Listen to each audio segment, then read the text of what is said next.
Welcome back to Wander and Wonder. Satire, or post-irony even, is a way to explore modes of being without limitation or restriction by onlookers, or even by preconceived biases that are held by the self. We use satire, we use joking to give ourselves somewhat of an immunity. And I suppose this is the concept of irony. You know, I don't want to use any examples in the classic Hegelian style, but once you explore a certain topic, in ironic terms, enough so that you may actually understand somebody with a non-ironic belief in such topic, you may actually find yourselves in what is called a state of post-irony, where you, having explored the avenues of thought which have rendered men previous to you members of certain ideologies, have found yourself resonating with said ideologies and thus become what we call a post-ironic person. You can see this happen with somewhat colloquial or simple or just funny little things like the lawnmower meme, for example. And there's all these, first it starts with like a doomer Wojak, and he's asleep at 10-11 a.m.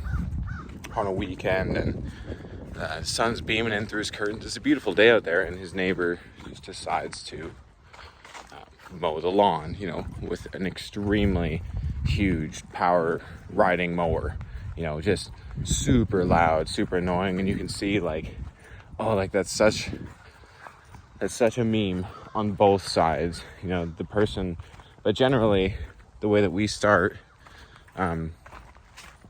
as a somewhat infantilized generation, or somewhat even financially infantilized, just somebody working at what's typical to civilization, a full-time gig, it's going to be pretty hard to come up with the extra funds to get yourself a riding mower. And so you see the mower somewhat associated with the luxuries which are all too often consumed by the baby boomer generation. So you can see a generational gap there between, say, millennials or Gen Z and baby boomers.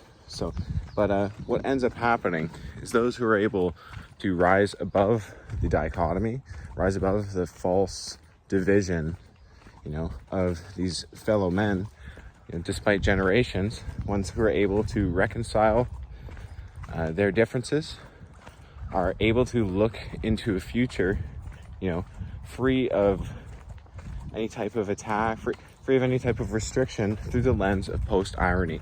And so we see things like white New Balance and denim shorts and mustaches even. We see these all first through the lens of post-irony,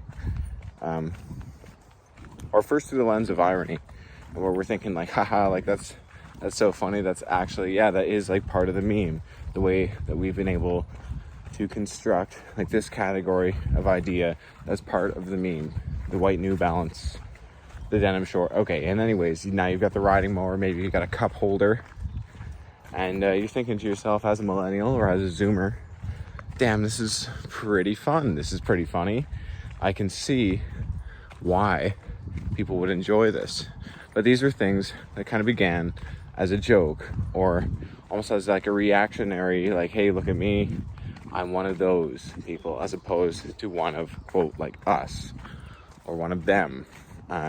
These are all divisions, categorizations of ways of being which are expressed through memes, and memes having somewhat been dismissed by most people as just little ridiculous internet jokes, things that are silly pictures, shared by children on the internet. What they've failed to see is that the meme has, in a way, captured archetypes, captured different ways of being as emoted characters, even more so than, previous forms of memetics. You could even classify certain things as memetic warfare, but like films, not always a form of warfare, mostly a form of art, but art becomes war when it is in the hands of people with vested interests. So we're looking at things like movies in the past, and you would see archetypal characters like the Lord of the Rings Gandalf, the wise old man. The wizard archetype is Gandalf, not just another Merlin. This is an archetype that you can see across culture, and even prior to movies, you had the art of storytelling.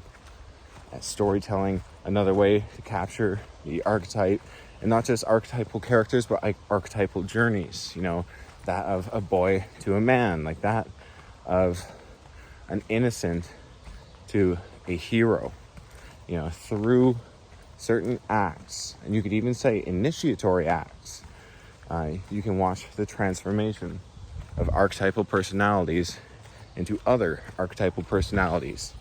And that truly is the journey between irony and post-irony, is one person's transformation from one state of being to the other. And the way that memes express this through simple, quick images that resonate with a collective idea is just so much more efficient, and therefore is so much more propagated today, which is why I think memes are one of the most important forms of communicating a collective ideal than anything else. And you can look in the past, you can see movies, you can see stories, but we are living in the age of the meme, and we are able to access transformations of the personality, which, although we may look at personality as somewhat of a soft science, I'm sure that there are changes, physical changes in the brain,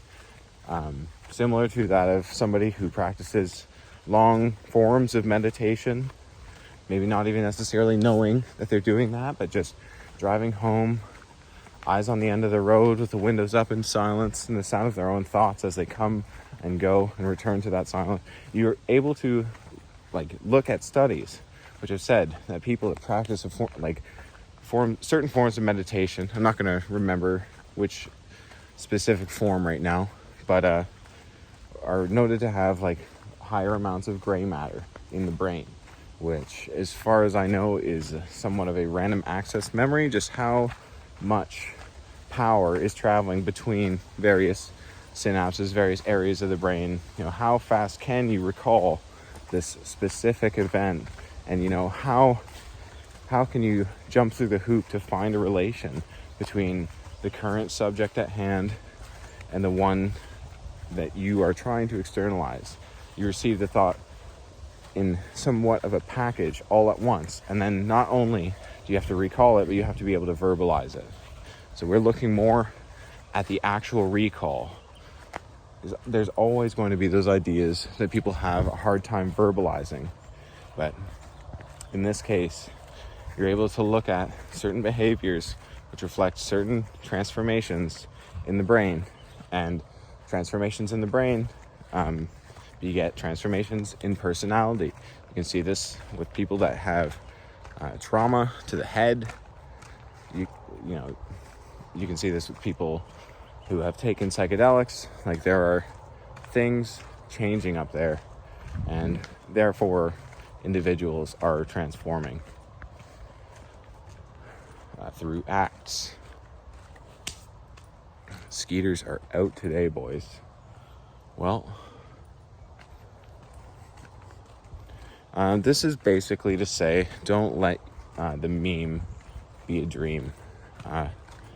Live your highest form of meme. Really try to be that Chad for yourself. This has been Wander and Wonder, signing off.